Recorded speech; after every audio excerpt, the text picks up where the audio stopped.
I really don't get the Indycar calendar. We have 2 races in fairly quick succession and then have to wait almost an entire month before the series returns for round 3. Maybe they've just put this break in so we have long enough to forget how much of a fucking fast the Thermal Club was. Hey there guys, I'm Will, welcome to FP1 and the Comedy Review, the series that lets it rip too long and didn't clench in time. You sound like a man of experience, my friend. The iconic venue of Long Beach would host the third, yet second points round of the season, with Thermal not counting because of reasons and the fact it was shit. Joseph Newgarden thus led the way as we geared up for one of the most hotly anticipated races of the year. The circuit has been a staple on the calendar since the 1980s, and yet despite that, no one has managed to end up in that stupid fountain.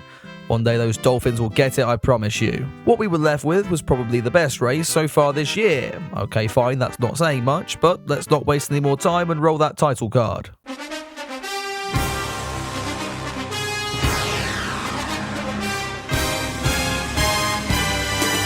There were 2 big headlines as we geared up for the third race of the season, the first involving an upgrade to the aero screen, which I guess is expected with Romain Grosjean staying on for another year. We weren't expecting the lighter models until the next round of the championship in Barber, however, with them finished ahead of time, IndyCar threw them on the cars early.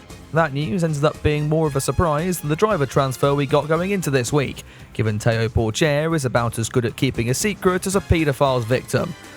That won't get me in trouble, will it? With David Malukas still out with Stroll syndrome and Callum Ilott deciding he'd rather race in the WEC for the weekend, McLaren needed someone new to fit into their number 6 car. And with reigning Formula 2 champion Théo Pourchaire taking to Super Formula like a duck to solid concrete after a 50-foot drop, let's just say this move was beneficial to everyone involved. Théo continued to run his mouth in the paddock, claiming he had been signed up for 2 races before having to quickly backpedal and admit that's only if Malukas is still unfit next week. It's raised questions though over the American's future at the team, and I know he watches this, so David, seriously, I hope you get better soon, mate. Right, I'll stop sucking your cock and get on to practice, shall I? The 40th annual Grand Prix of Long Beach would kick off with the usual, a movie about Pop-Tarts. No, I'm not making that up. Since no one was kind enough to throw themselves into the barrier hard enough, that left the commentators, and thus now me, filling time by addressing the new liveries on the grid.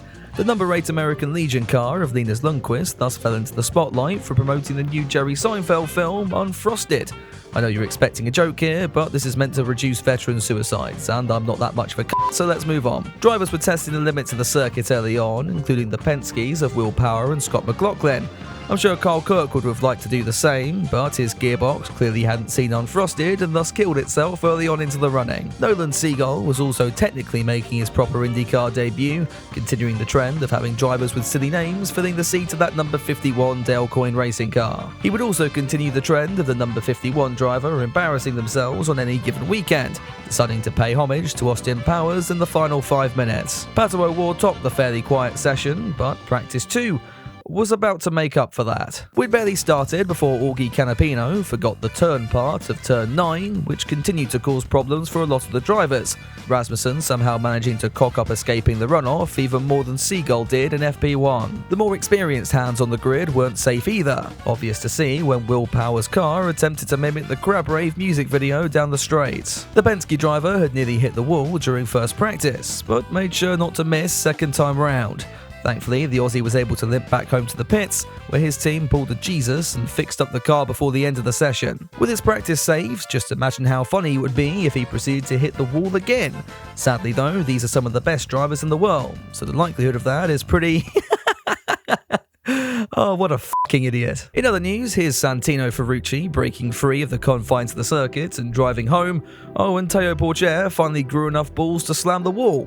Welcome to IndyCar, my little baguette. I do love his engineer's reaction to this though. If the wheel's still straight, keep going. Formula 1 could never. Anyway, Kirkwood would resuscitate his gearbox and then P2 at the top of the table.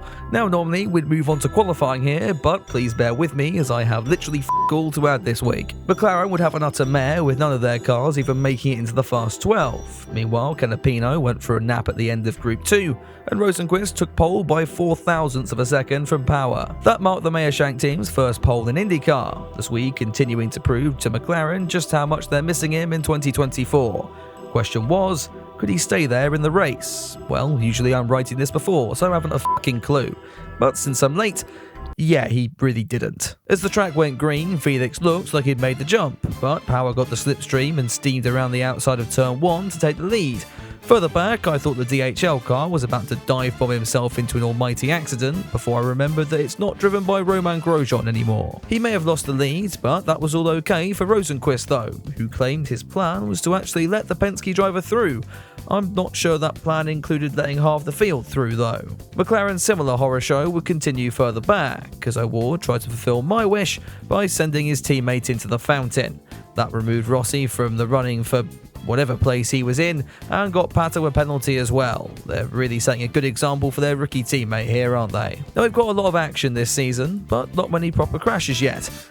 Thank you, Christian Rasmussen. The Ed Carpenter racing driver hasn't quite mastered the knack of creating a caution, but staying in the race so you can create another one yet, but did manage to ruin Jack Harvey's race, who was back. Sorry, he's so irrelevant, I'd genuinely forgotten until now. The timing of this caution was utterly crucial for the leaders, who had the choice to pit and basically pray Stingray Rob created another one, or stay out and gain track position. Since Indycar strategy is more complicated than Fermat's last theorem, Penske decided it would be better just to split their calls between Power and Newgarden, the former coming into the pits while the Indy 500 champ inherited the lead. There would be drama in the pits for the Long Beach winner of last year, Kyle Kirkwood, the Andretti finding a horny Christian Lundgaard who mounted Kyle without the American's consent, earning him a penalty from the stewards as well. The race would restart without much issue, then all eyes were on Power and Dixon.